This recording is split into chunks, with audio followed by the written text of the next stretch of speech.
Hi, today we've got an update on the GC8. Now what's beside me is an MY2000 model GC8. Here we are in 2018, so quick sums, it's 18 years old. And these cars, if you can find one in good condition, are becoming quite popular in their resurgence of people's enthusiasm to pick up them and look after them and do some minor modifications. And you may have seen some of our rather recent videos where we're regularly having them on the dyno and custom tuning the factory ECU, because yes, you can tune the factory ECU in this model. But what this video we're going to talk about is what to look for, in particularly the timing belt on these cars, because Subaru back in those days said the timing belt had to be changed every 100,000 Ks or 4 years. Since then, they've extended the life of the belt, which is the same part number, to 5 years, or around 115,000, 125,000 Ks on the later models.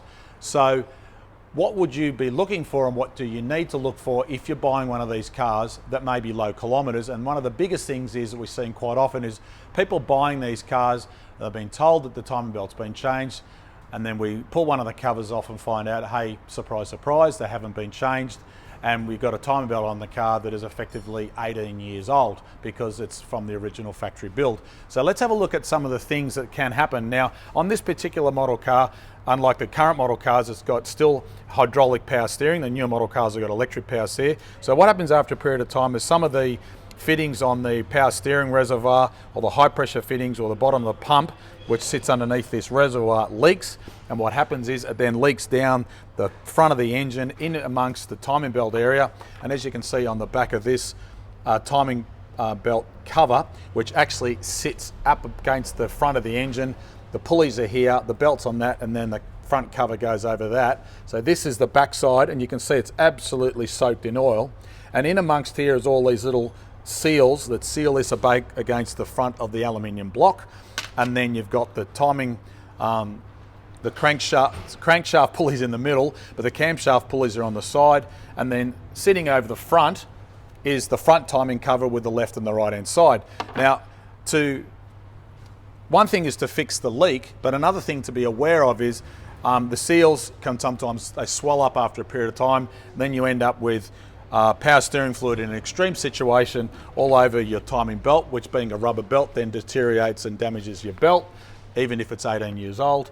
And then what can also happen is, over a period of time, the hydraulic fluid affects the plastic, and then all these little captive nuts, which are used to hold the front cover on with the bolts, get damaged. And when you go to undo those bolts off the front, the captive nuts turn in the plastic, and then you can't get the bolts out, which means you can't get the front cover off because you can't get the bolts out. And then of course you're stuck with a situation where you can't get the timing belt off either. And then ultimately what you've got to do is you've got to break the plastic cover off. And that's what's happened in this situation. To get this cover off, we've had to break it and remove some of the broken parts. As you can see, it becomes brittle over a period of time as well.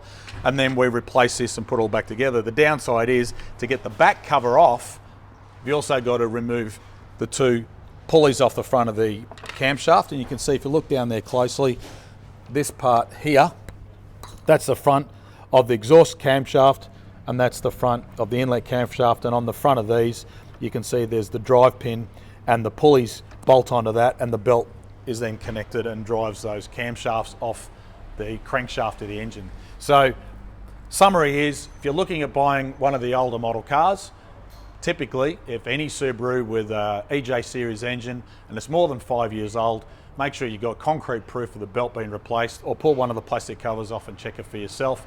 Particularly if it's in an older model car, as these ones, then check it out for other hydraulic leaks or oil leaks and things like that, because they are relatively straightforward to fix and repair. And these are cars that are very, very fun to drive. They're a very lightweight model, and it puts a big smile on your face if you do some simple modifications as well. So hopefully this video has helped you. Make sure you subscribe and share this video for future updates.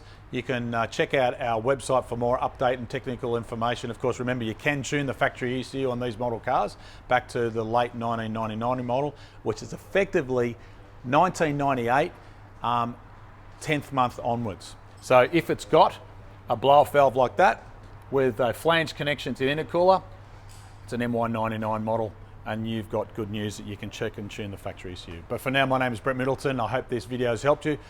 Thanks for watching.